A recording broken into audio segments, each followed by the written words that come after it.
யோவான் எழுதிய நற்செய்தி அதிகாரம் 20 இறை வசனங்கள் 11 முதல் 18 முடிய. மரியா கல்லறைக்கு வெளியே நின்று அழுது கொண்டிருந்தார்.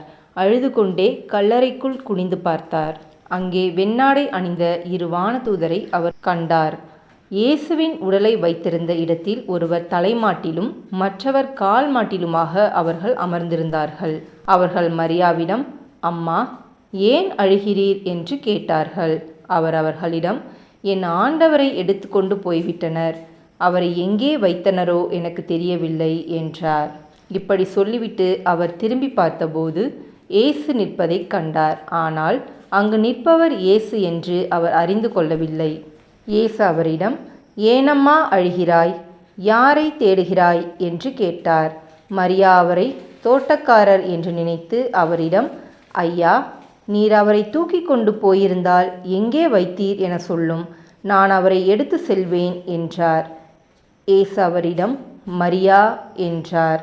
மரியா திரும்பி பார்த்து ரபூனி என்றார். இந்த எபிரேய சொல்லுக்கு போதகரே என்பது பொருள்.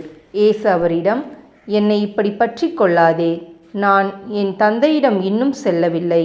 நீ என் சகோதரர்களிடம் சென்று அவர்களிடம், என் தந்தையும் உங்கள் தந்தையும் என் கடவுளும் உங்கள் கடவுளுமானவரிடம் செல்லவிருக்கிறேன் என சொல் என்றார். மகதலா மரியா சீடரிடம் சென்று, நான் ஆண்டவரை கண்டேன் என்றார்.